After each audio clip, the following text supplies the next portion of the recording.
What you have just heard, listeners all over the world, is a warning. And you will hear this warning from here on out. You've been listening to your leaders tell you that there is a great move towards democracy in the world.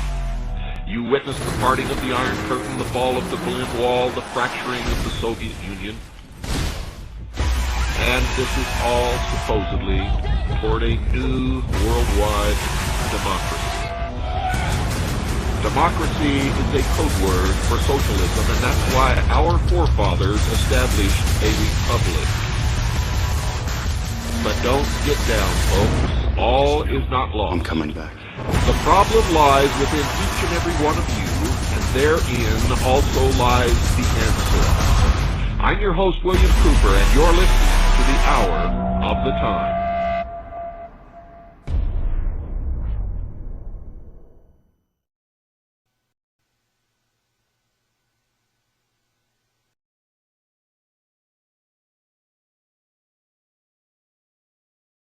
This is a stunning moment of symbolism. China's President Xi speaking to the annual assembly of the World Health Organization, the Chinese making the surprise announcement that he would speak in the early hours of this morning. President Xi, in his speech, insisting that China has been open and transparent over the coronavirus. President Trump not scheduled to speak at the event and has threatened to withdraw funding from the World Health Organization. A World Health Organization official telling NBC News world leaders have been invited to join by video and many are taking part, but not all were available and accepted. Meanwhile, 116 countries backing a resolution for an independent international investigation into the coronavirus. Australia insisting that inquiry should focus on China. Many world leaders calling for unity this morning, but this event looks set to demonstrate the deep global divisions that still are there. Savannah? Let's go back briefly to China. Newsweek is reporting that the CIA thinks China bullied the World Health Organization into delaying public warnings about the coronavirus early in the outbreak. And that was to give China time to buy up supplies of medical equipment around the world before everyone else latched onto the crisis.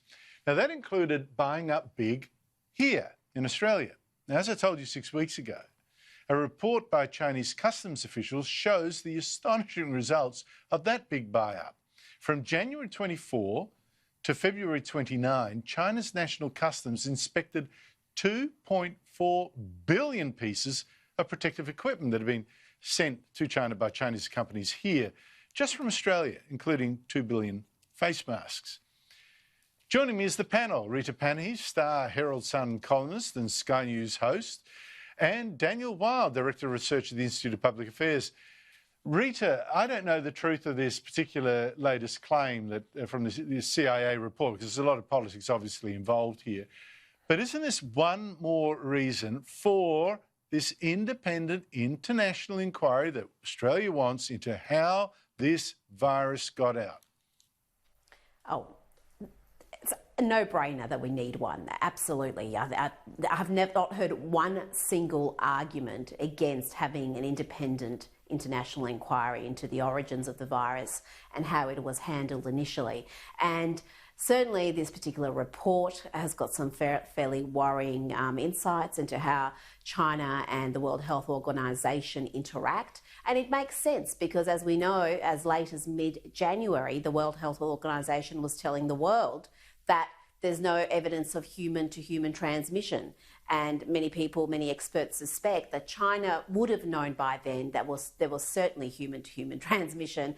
And Taiwan tried to warn the WHO about this risk as well in December, and they weren't heard because the WHO does not want to offend China, so they do not acknowledge Taiwan's existence and don't admit them to join the World Health Organization. So this entire catastrophe needs a full independent inquiry so we know precisely what's happened, and we can do better the next time a pandemic comes about, wherever its origins are. Well, that's a critical issue because this is the second time that we've had a very scary and deadly virus escape from China.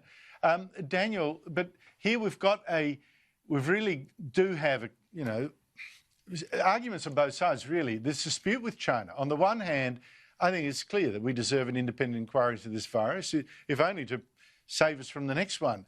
On the other hand, making China angry, as we hear from a number of premiers and apologists, could cost us billions and billions of dollars and thousands of jobs. So where do we strike the balance here?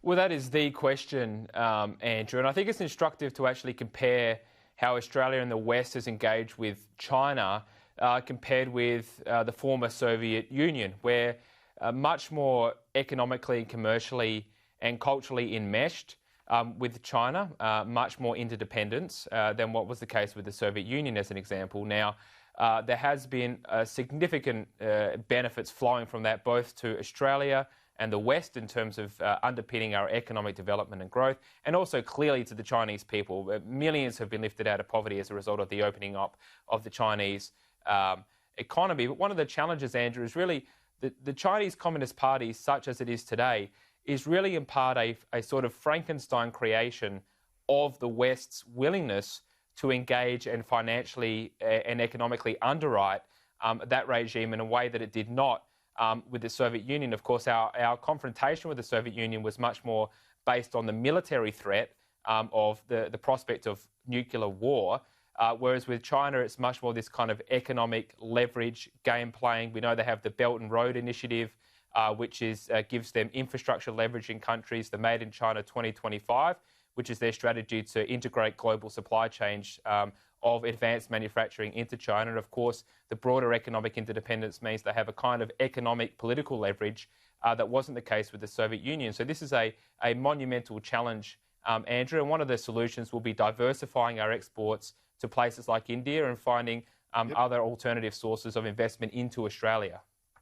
Yeah, I think that's right. We all gambled on China with our help becoming more developed and therefore more liberal. That was, it did exactly the opposite. Rita, where would you strike the balance? I understand, confronting China on this issue threatens a lot of exports and a lot of Australian jobs. On the other hand, we can't let this slide. Where is the balance?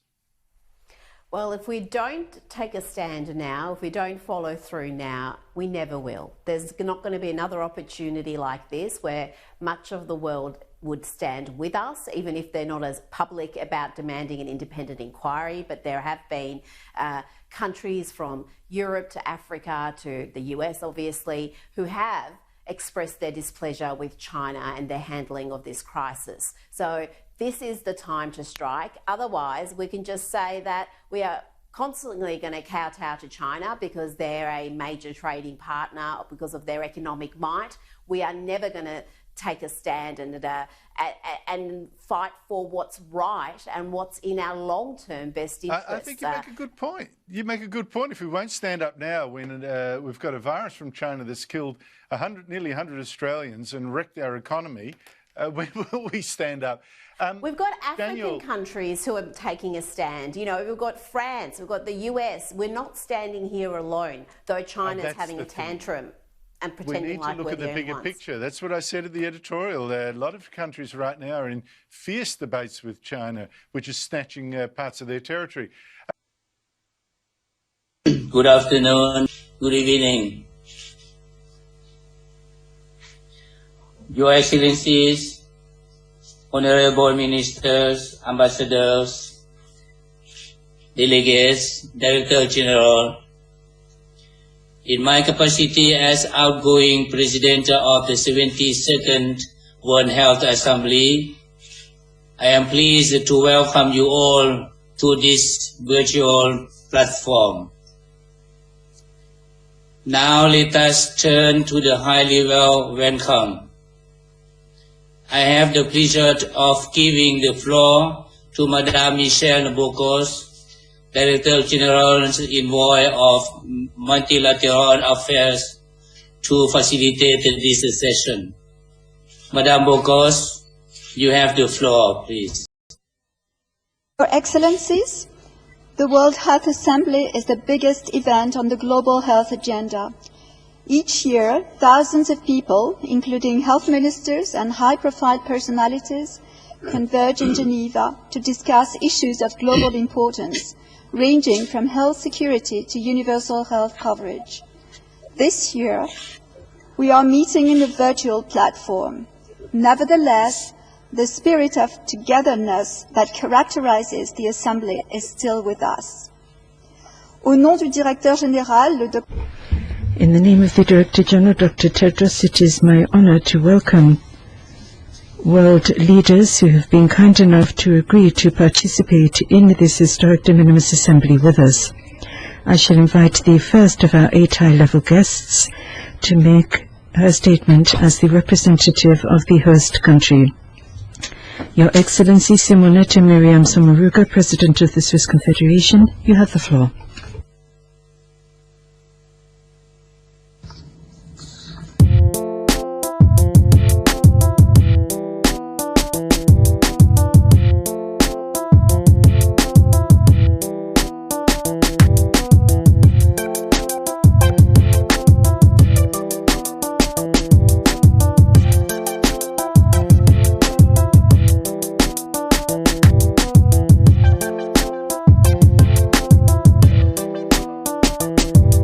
Part of slowing spread is proper hand washing. It's easy to do. Let's do it for me and for you.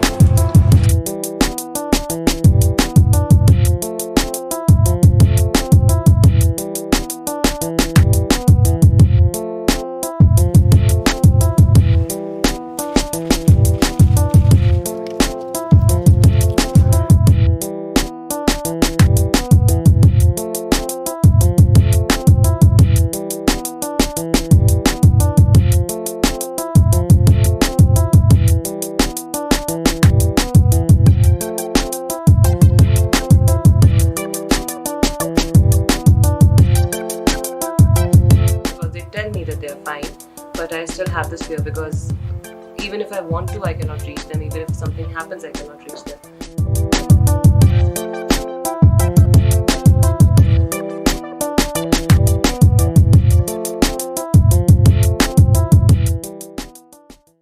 Je vous remercie. Thank you very much, Your Excellency. The Secretary General of the United Nations, Mr. Antonio Gutierrez, has been good enough to be with us today as well. Your Excellency, the floor is yours. Excellency, ladies and gentlemen, dear colleagues, thank you for this opportunity to address you on the greatest challenge of our age.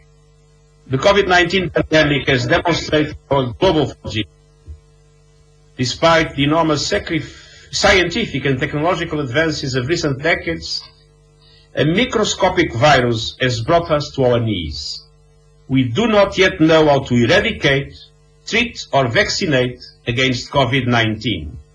And we have no clear idea when we will be able to do these things. But the fragility exposed by the virus is not limited to our health systems. It affects all areas of our world and our institutions. The fragility of coordinated global efforts is highlighted by our failed response to the climate crisis. The fragility of our nuclear disarmament regime is shown by the ever-increasing risk of proliferation. The fragility of our web protocols is laid bare by constant breaches in cybersecurity a cyber warfare is also already happening in a lawless international environment. Covid-19 must be a wake-up call. It is time for an end of this hubris. Our deep feelings of powerlessness must lead to greater humility. Deadly global threats require a new unity and solidarity. Excellences, Mesdames et Messieurs. Your Excellencies, ladies and gentlemen, dear friends. We've heard a lot of expressions about solidarity, but we haven't seen very much unity in our response to COVID-19. Countries have implemented different strategies, sometimes contradictory strategies, and all of us are now paying the price for that. Many countries ignored the recommendations of the World Health Organization. Consequently, the virus has spread across the world, and it's now heading for developing countries, and there its effects will be even more devastating than in the developed nations. We see an increasing risk of new peaks, new waves of infection. Since the beginning of the pandemic, the United Nations and I have been pleading for a three-stage response. First of all, a complete, full, coordinated, large-scale health response led by the WHO, emphasizing solidarity with developing countries. We need to unite our efforts to assist the most vulnerable countries and strengthen and develop further their health systems. We also have to accompany that with humanitarian measures. There is an increasingly urgent need to invest in the expansion of mental health services as well, so as to tackle the devastating psychological impact of the crisis. We have people who are grieving, who are anxious, who are depressed, who are afraid of the future, and they must be helped. We also need measures to tackle the economic and social effects of the crisis. And here, let me be crystal clear. This is not a choice between responding to the health consequences of the pandemic or responding to its economic and social consequences. We can't divide things like that. If we do not control the spread of the virus, the economy will never recover. So as we're taking health measures, we also need to take direct measures to support households and businesses and help them stay afloat. We need to focus on the most vulnerable, women, children, elderly people, the low-paid and other vulnerable groups. That's why I have urged the G20 to look with urgency at a recovery plan which will be large-scale and which will cover at least 10% of the world's GDP. Developed countries may be able to manage this themselves, but we must give a massive increase in the resources available to support developing countries. I've also urged a strengthening of the support provided through the World Bank Group, the IMF and other international financial institutions. Thirdly, post-COVID-19 recovery must create fairer, more inclusive and more egalitarian economies and stronger and more resilient societies. Yes, this pandemic is an absolute tragedy, but our response to it and our reconstruction afterwards needs to put human rights at the center of whatever we do. At the same time, we must take this opportunity to tackle the climate crisis, which is still there, and to fight against inequalities as well as to plug the yawning gaps in our social protection systems. We have an opportunity to rebuild, but to rebuild something better than we had before. By focusing on the most vulnerable, we want to make sure that we have greater inclusivity, more clean energy, stronger social security systems, and all that through expanded and preferably universal health coverage. All that requires a major multilateral effort. I hope that the finding of a vaccine against this coronavirus will be a starting point, but it can only be that. We have a historic opportunity here to step up research and to reduce the inequalities in access to medical treatment and medical care.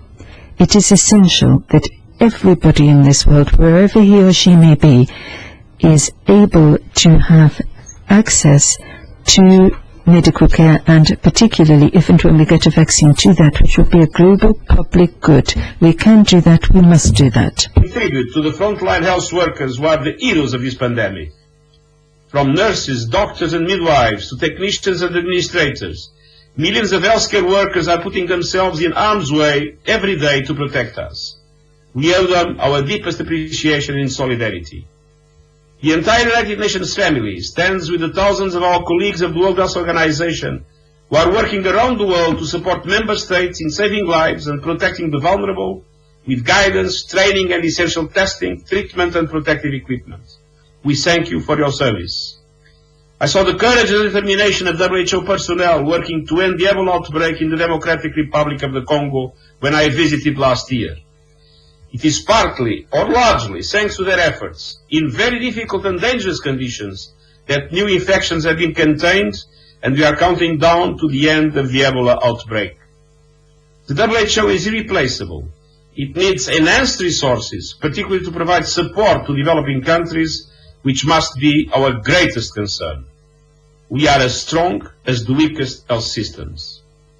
Protecting the developing world is not a matter of charity or generosity, but a question of enlightened self-interest.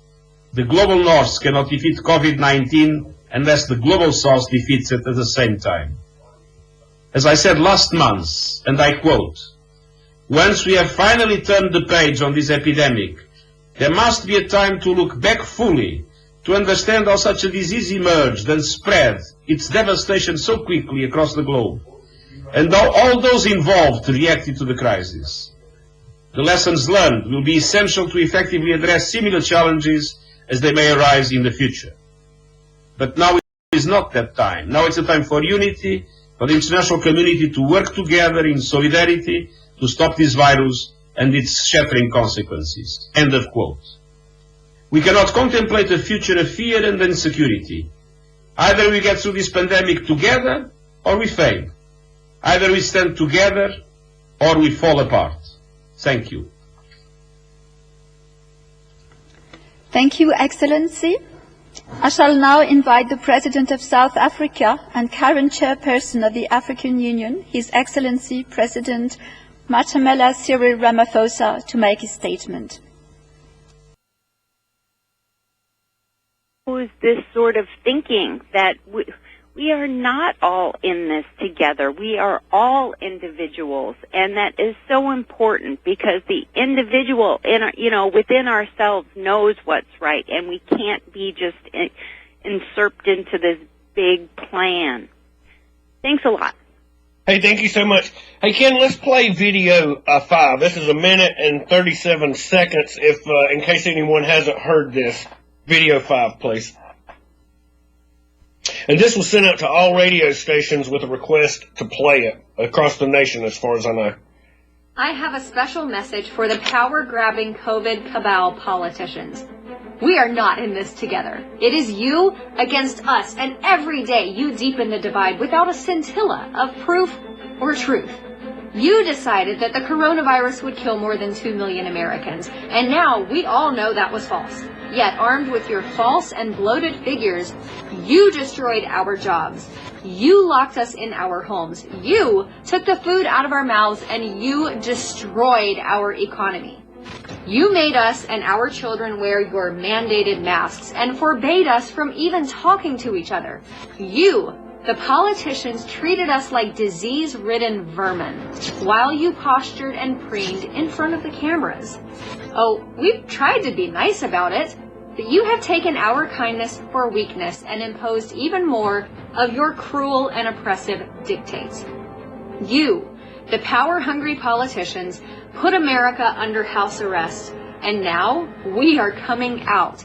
We are taking off your masks, and we are taking back our rights.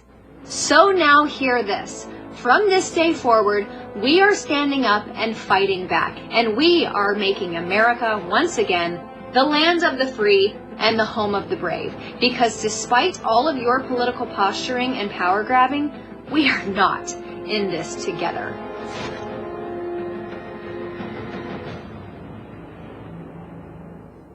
Jenna really reminded me of that video, and again, that they have a website, We Are Not In This Together.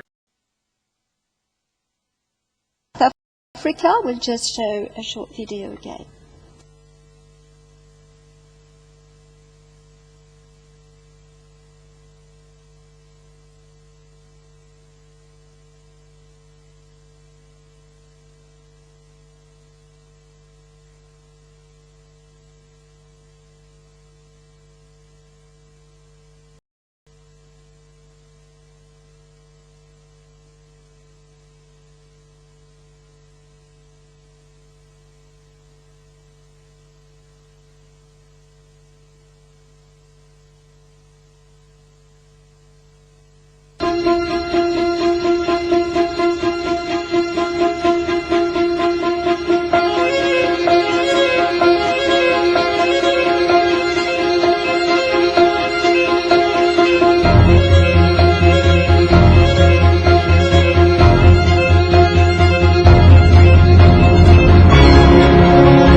battalion to use deadly forces against the terrorists.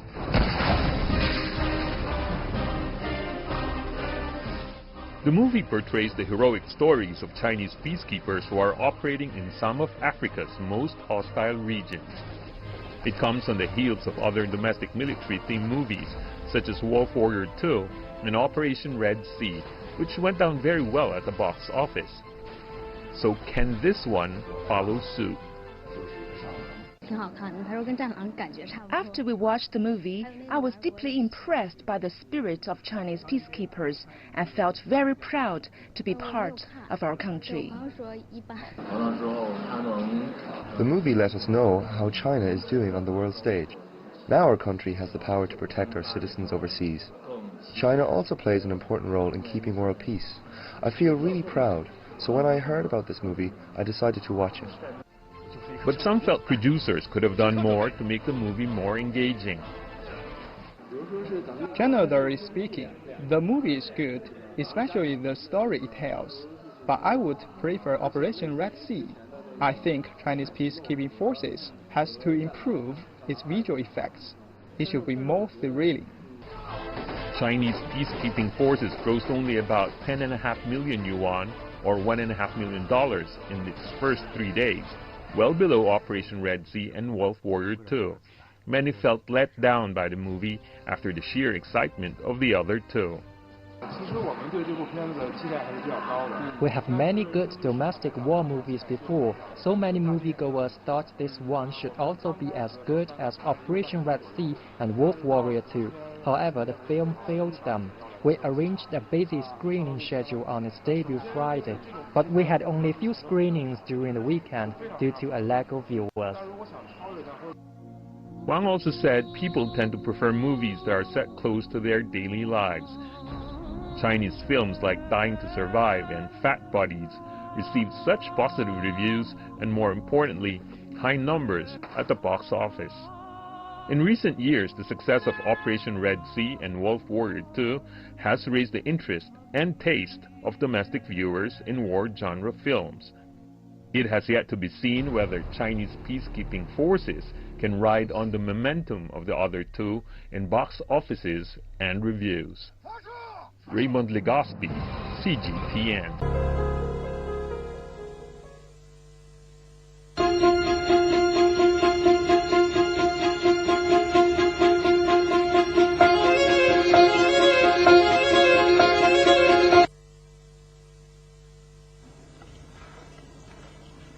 It seems we still have a problem of connection with South Africa, so we are re-establishing the connection with South Africa. In the meantime, I welcome to speak next His Excellency President Xi Jinping, President of the People's Republic of China. Excellency, you have the floor.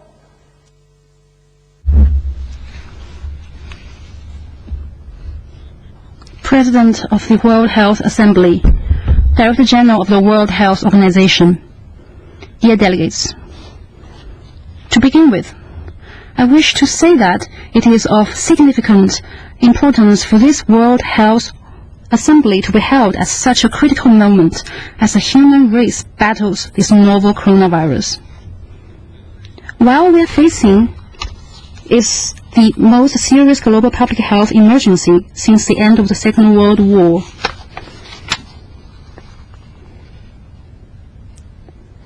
catching the world by surprise, COVID-19 has hit over 210 countries and regions, affected more than 7 billion people around the world, and claimed over 300,000 precious lives.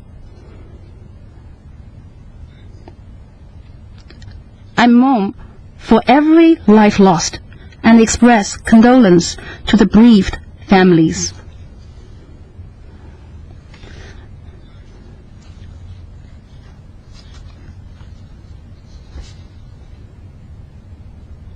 The history of human civilization is one of fighting diseases and tiding over disasters. The virus does not respect borders, nor is race or nationality relevant in the face of the disease. Confronted by the ravages of COVID-19, the international community has not flinched. The people of all countries have tackled the virus head-on. Around the world, people have looked out for each other and pulled together as one. With love and compassion, we have forged extraordinary synergy in the fight against COVID-19. In China, after making painstaking efforts and enormous sacrifice, we have turned the tide on the virus and protected the life and health of our people. All along, we have acted with openness, transparency, and responsibility. We have provided information to the WHO and relevant countries in the most timely fashion. We have released the genome sequence at the earliest possible time. We have shared control and treatment experience with the world without reservation. We have done everything in our power to support and assist countries in need. Mr. President, even as we meet, the virus is still raging, and more must be done to bring it under control. To this end, I want to make the following proposals. First, we must do everything we can for COVID-19 control and treatment. This is the most urgent task. We must always put the people first, for nothing in the world is more precious than people's lives. We need to deploy medical expertise and critical supplies to places where they are needed the most. We need to take a strong step in such key areas as prevention, quarantine, detection, treatment, and tracing. We need to move as fast as we can to curb the global spread of the virus and do our best to stem cross-border transmission. We need to step up information sharing, exchange experience and best practice, and pursue international cooperation on testing methods, clinical treatment, and vaccine and medicine research and development. We also need to continue supporting global research by scientists on the source and transmission routes of the virus. Second, the World Health Organization should lead the global response. Under the leadership of Dr. Tedros, WHO has made a major contribution in leading and advancing the global response to COVID-19. Its good work is applauded by the international community. At this critical juncture, to support WHO is to support international cooperation and the battle for saving lives as well.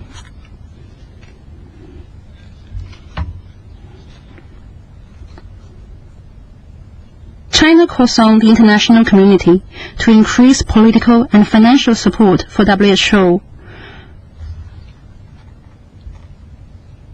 so as to mobilize resources worldwide to defeat the virus.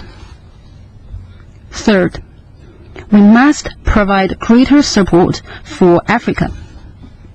Developing countries, African countries in particular, have weaker public health systems.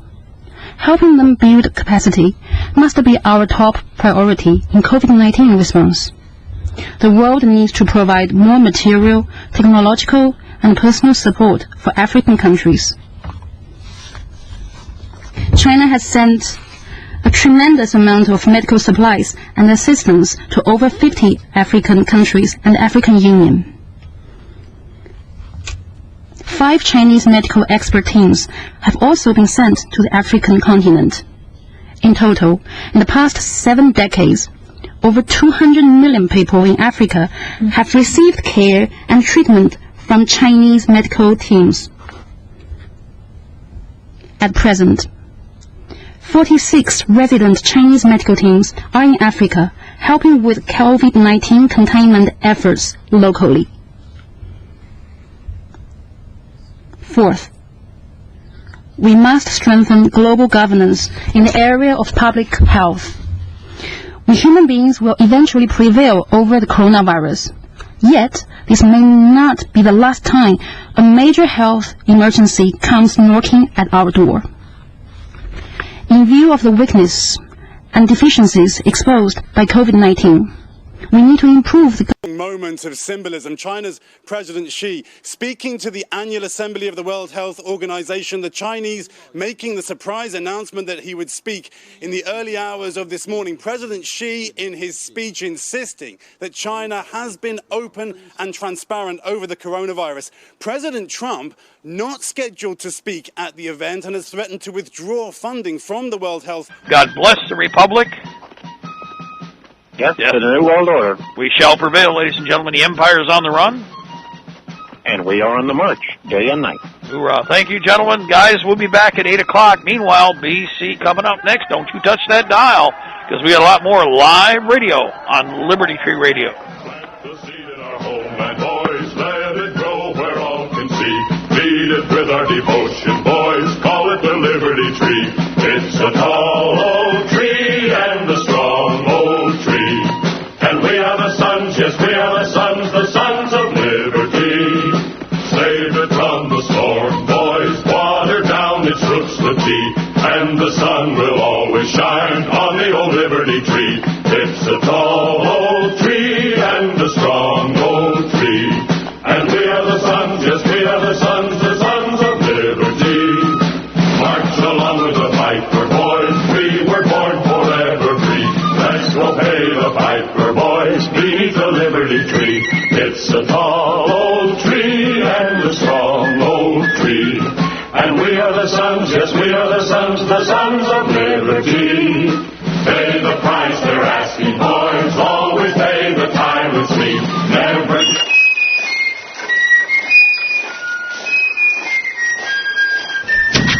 Bringing you the sound of the revolution. Thank you for listening to LibertyTreeRadio.4mg.com. We all